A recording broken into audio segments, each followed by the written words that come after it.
তো বাড়িতে তো সবার বাড়িতে রুটি খাওয়ার জন্য আটা থাকে, আর সেই আটা দিয়েই আজ আমি করব একেবারে একটা নতুন শুকনো শুকনো বরফি মিষ্টি।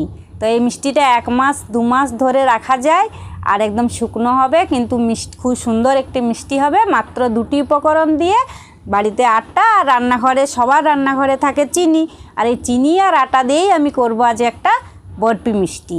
এই আটাটাকে সবার প্রথমে যেরকম আমরা রুটি বানাই ঠিক সেরকম করে আমি মেখে নেব।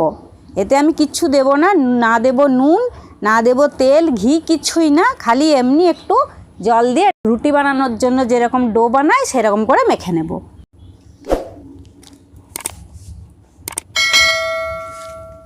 এরকম রুটি বানাই ঠিক সেরকমভাবে আমি এই আটাটার ডো বানিয়ে নিয়েছি।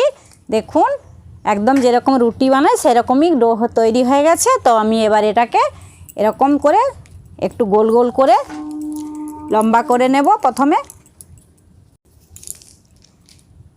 এবার আমি এটাকে এরকম ছোট্ট ছোট্ট করে লেচি তৈরি করে নেব।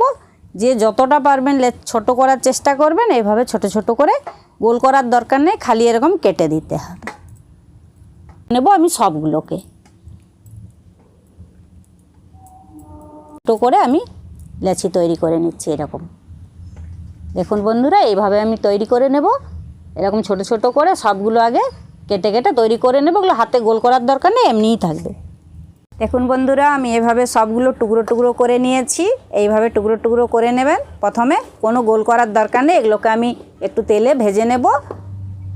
তো আমি উনুন ধরে দিয়েছি, কড়া গরম হয়ে গেছে। এর মধ্যে আমি দিয়ে দিচ্ছি অল্প একটু ঘি। যদি পুরোটাই আপনারা ঘি দিয়ে ভাজতে পারেন, নইলে একটু তেল দিলেও হয়। আমি ঘি তেল দুটোই মিশে ভাজবো। তো এখানে দিয়ে দিচ্ছি ঘি। ঘি দিলে একটু গন্ধটা ভালো আসে, সেই জন্য ঘি দিলাম, নইলে পুরো তেল দিয়ে ভাজলেও হয়। তো এবার দিয়ে দেবো এর মধ্যে সাদা তেল বা রিফাইন তেল। তেল গরম হয়ে গেছে, আমি এবার এগুলোকে কড়ার মধ্যে দিয়ে দেব।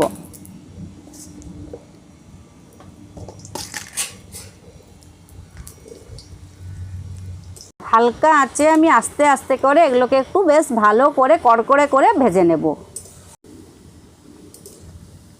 এইভাবে আমি সবগুলোকে ভেজে নেব। দেখুন বেশ সুন্দর একটি আওয়াজ আসছে। এইভাবে আমি সবগুলোকে ভেজে নেব। ঘিয়ে ভাজলে বন্ধুরা খুব সুন্দর একটা গন্ধ বেরায়, সেই জন্য একটু ঘি দিলে ভালো হয়, আর নইলে সাদা তেলে ভাজলেও এই মিষ্টিটা বানানো যায়। ভাজা হলে একটা জিনিসে বুঝতে পারবেন, ঠিক খুন্তিয়ে লাড়লে এরকম একটা আওয়াজ আসবে।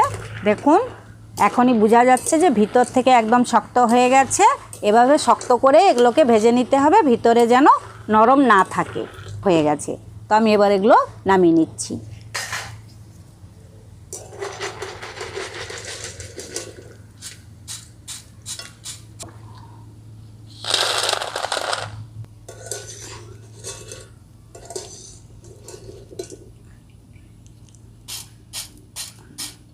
দেখুন এগুলোর মধ্যে একদম তেল নেই, খুব তেল বা ঘি খুবই কম লাগে, একদম ভেজে নিয়েছি। তো এগুলোকে এবার আমি একটু ঠান্ডা করে নিতে হবে। ঠান্ডা করে নিয়ে এগুলোকে গুঁড়ো করে নিতে হবে। আমি এগুলোকে আটার মতো একদম গুঁড়ো করে নেব। তো মিক্সিতে বা শিলনোড়ায় আপনাদের খুশি মতো যেখানে পারবেন গুঁড়ো করে নেবে। বন্ধুরা আমার এগুলো সব ঠান্ডা হয়ে গেছে। দেখুন আমি এগুলোকে এবার একটু গুঁড়ো করে নিয়ে চলে আসব। তো আমার দেখুন এরকম হয়েছে, দেখছেন? এই অবস্থায় আমি এগুলোকে একটু গুঁড়ো করে নিয়ে চলে আসছি। দেখুন বন্ধুরা, আমি ওগুলোকে একটু গুঁড়ো করে নিয়ে চলে এসেছি। দেখুন এভাবে আমি পাউডার বানিয়ে নিয়েছি। এটাকে আমি এবার মিষ্টি বানাবো। দেখুন এই বাটিটার মাপে আমি 2 বাটি আটা নিয়েছিলাম, আর আমি দিচ্ছি এখানে 1 কাপ 1 বাটি চিনি। আর আপনারা আপনাদের মতো মিষ্টিটা কম বেশি করে নেবেন। তো আমি এখানে দিয়ে দিলাম 1 বাটি চিনি, আর আমি এখানে দেব পৌনে 1 বাটি, মানে একটু কম 1 বাটি জল। এবার আমি চিনিকে গলে একটু রস বানিয়ে নেব, আর রসটা হবে একদম আঠা আঠা টাইপের, তার আসবে একদম রসে চিটচিট ভাব হবে, সেরকম পর্যন্ত আমি রস করে নেব। এই রসের মধ্যে আমি একটা এলাচকে ফাটিয়ে রেখেছিলাম, এটা দিয়ে দিচ্ছি একটি গন্ধ হওয়ার জন্য। আর আমি এখানে দিচ্ছি একটু ফুড কালার। এটা পুরো অপশনাল, আপনারা দিতেও পারেন নাও পারেন। একটু আটার মিষ্টি একটু অন্য রং হওয়ার জন্য আমি দিচ্ছি। দেখুন আমার রস বানানো হয়ে গেছে, রসে বেশ চিটচিট ভাব চলে এসছে। তো আমি এবার এগুলোকে দিয়ে দেব।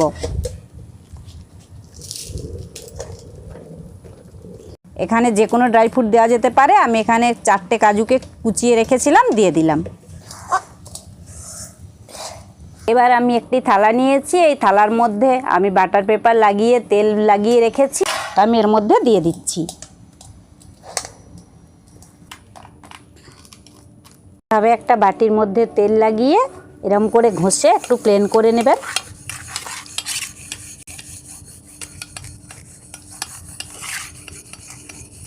তো বন্ধুরা আমি ফিরে এসেছি এটাকে নিয়ে। তো দেখুন আমি পিস করে দেখাচ্ছি কীরকম বরফিগুলো হয়েছে। তো চলুন আমি কেটে দেখাই।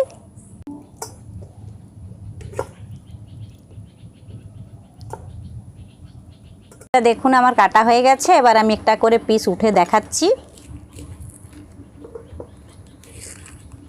ভেঙে দেখাচ্ছি। দেখুন একদম খাস্তা টাইপের হয়ে গেছে।